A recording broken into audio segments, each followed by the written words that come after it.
अस्सलाम वालेकुम वरहमतुल्लाहि वबरकातुहू। प्यारे बच्चों, क्लास 8 सब्जेक्ट साइंस सोन अजुक टॉपिक छ reproductive phase of life in humans. Adolescents become capable of reproduction when their testes and ovaries begin to produce gametes.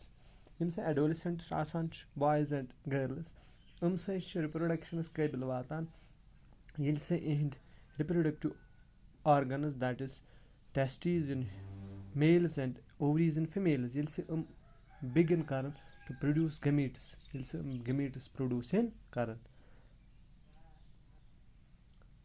The capacity for maturation and production of gametes lasts for a much longer time in males than in females.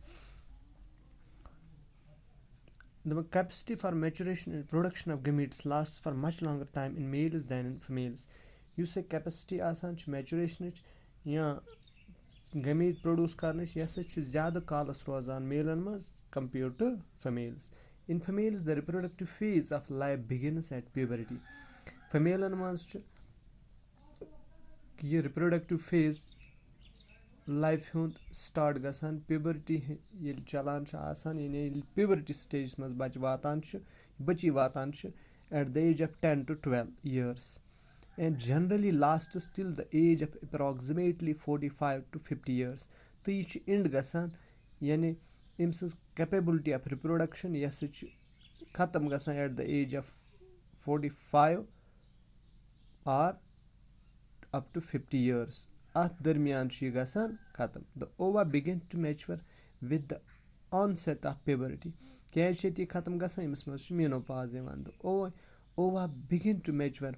یُس یہِ egg آسان چھِ یا ova آسان چھُ یہِ ہسا چھُ mature گژھان with the onset of puberty.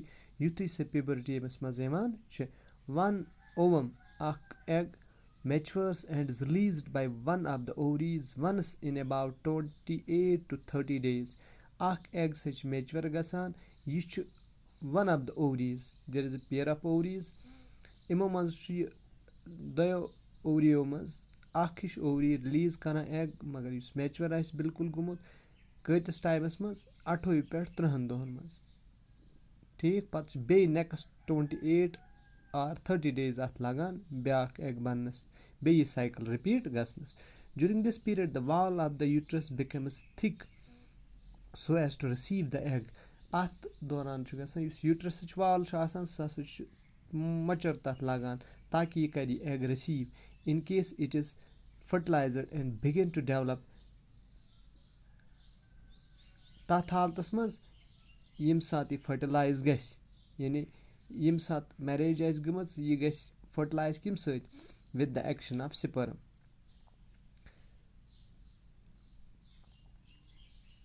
This results in pregnancy. اَمہِ سۭتۍ چھُ أمِس females منٛز pregnancy گژھان یعنی أمِس چھُ بچہٕ یِوان یَنہٕ. In fertilization does not occur. اگر fertilization گٔے نہٕ کِہینۍ the released egg and the thickened lining of the uterus along with blood vessels are shed off.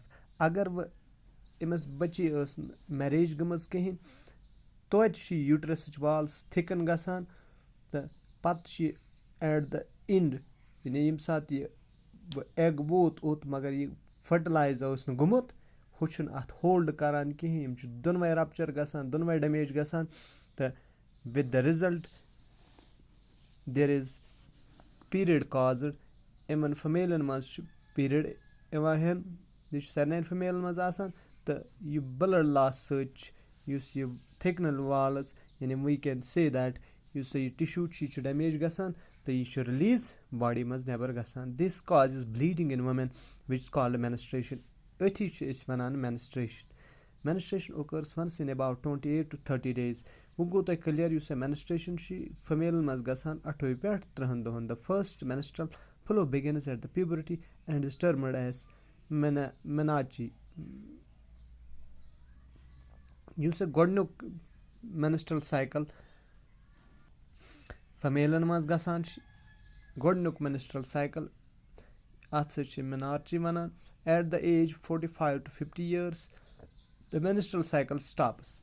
مےٚ ووٚن تۄہہِ ٲدۍ menstrual cycle stop گژھان 45 to 50 وُہر. اَتھ ایج درمیان سۭتۍ چھِ فِمیلَن منٛز یہِ menstrual cycle سٹاپ گژھان.